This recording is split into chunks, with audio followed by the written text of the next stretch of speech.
So Panasonic have really been getting it in the neck, haven't they, on social media?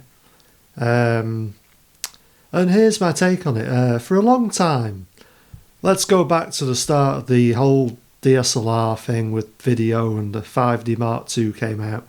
I was one of the first really to kind of pick up a Panasonic GH1 and a GH2 and write a blog about it. So EOSHD.com became known in the early days, not for the Canon 5D Mark II, but for those cameras, for the Panasonic mirrorless cameras that shot really good video. And after that, when the GH3 and the GH4 came out, that's when Panasonic started to take notice of me a little bit and sort of start to bring me into the fold with access opportunities, and so you get invited to camera launches, interview opportunities, and best of all, just sit down with the engineers and offer feedback. So the feedback sessions were really good, and some of them took place in Berlin, and some I had to travel for, some were at Photokina, and it was good. It all came from a good place with Panasonic. I genuinely liked what they were doing, and it was something that Canon never really bothered with, really. Not just with me, but with pretty much everyone. So in fact, with the advent of the Panasonic GH1 and the GH2, I don't think, without those cameras, I don't think EOS HD would have been as prominent as it was, especially in those earlier years. And I'd have been sat there very grumpy with my Canon DSLRs, my crippled Canon DSLRs with the moire and aliasing. And Panasonic came along. I think they really started a wave of innovation for filmmakers, and we should always be grateful for that. They pioneered the mirrorless format, whereas Canon and Nikon were happy to stick to DSLRs and for like 8 years.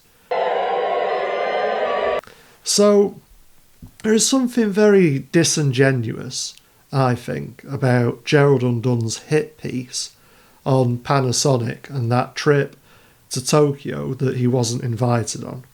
And the hypocrisy really of any social media influencer who sees themselves as like some sort of kingmaker in terms of brands. But also Panasonic themselves, like all the camera companies, especially Sony. I think Panasonic are quite good compared to some of the other companies on this, but they all need to stop and think about this abusive power dynamic between themselves and social media, because they are undermining a very valuable resource, which is for customers to make decisions based on the truth. And the internet, for me, has always been that forum of knowledge, like a library. And that's been undermined by YouTube. It's been undermined by social media influencers. And these corporate giants like Sony have been stuffing it full of influencers and orchestrated product launches in fancy locations, and now Panasonic are doing the same thing. I don't want to see it regulated.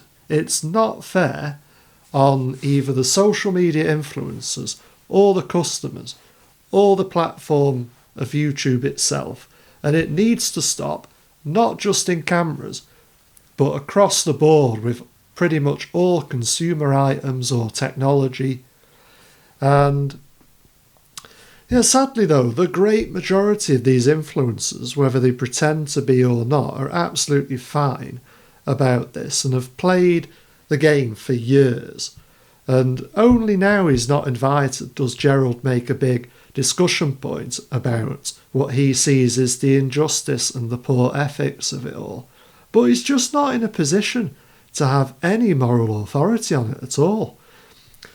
So it's a bit like being a baby in a pram, and as long as the candy keeps coming, you'll be silent and not cause any trouble. The moment the candy stops, the tears and recrimination starts, like we're seeing with Gerald. So I find that with PR companies and camera companies, they don't always make the right decisions. But they are extremely skilled at faking a relationship with you, and I have first-hand experience of this. Their job is, first and foremost, and quite understandably so, to sell and influence customer opinions by abusing social media and orchestrating deceptive content that looks organic but which is actually a hard sell, or at best advertorial, like you see on DP Review these days with Richard Butler. And I think the sales thing on the one hand is fine. You all have to market your product no matter what industry you're in. Does it have to be, though, so deceptive now? Like with how deceptive YouTube reviews have become. And at the same time, if you were, like, you just end up feeling like you're a bit of a pawn in the game, and that they're getting an incredible deal, really, because in the days gone by, you would have had to spend millions on TV advertising and press adverts to reach as many customers as they do through YouTube or Instagram today. And now all they have to do is send a social media influencer on a fancy trip. When I was at my lowest point in recent years, having just lost my sister to cancer, it was at that very moment Panasonic decided to stop giving me access to launches, and I've not been invited back since. And okay, it's a business decision, I understand that, but don't pretend to be in a friendship then.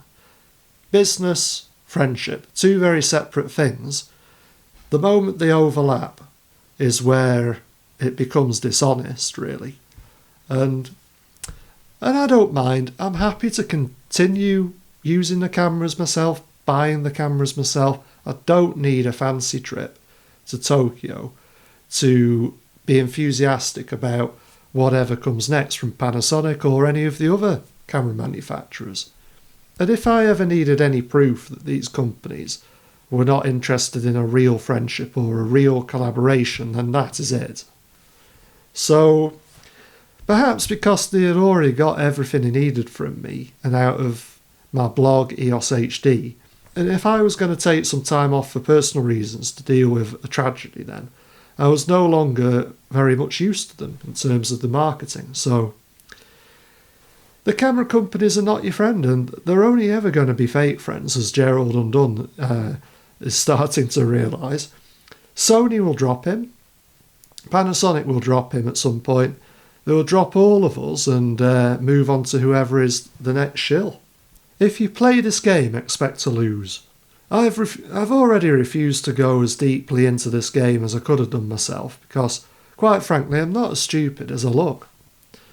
And I've always bought and sold my gear myself, and I get no satisfaction from being a salesman, in whatever guise, really. It's time the social media landscape changed, and it's time it was regulated, and then audiences can control their spending better. And it's also time for social media influencers like Gerald Undone and countless others, including DP Review and Petapixel, along with Chris and Jordan and the cat man I refuse to name, to have a good long look in the mirror before they criticise what they helped to create. Could you do something for us now? Maybe something that you've written recently? Sure, yeah. Lovely. Yeah, well, I'm in an acrimonious frame of mind because of the dreadful hotels these promoters have been putting in. Like a nightclub in the morning, you're the bitter end. You give me the horrors, too bad to be true. All of my tomorrows are lousy 'cause of you. Please, please, please, please take yourself away like a death at a birthday party. You ruin all the fun. You make life a fairy tale. Grim, what kind of creature bore you? Was it some kind of bat? They can't find a good word for you, but I can. Twat.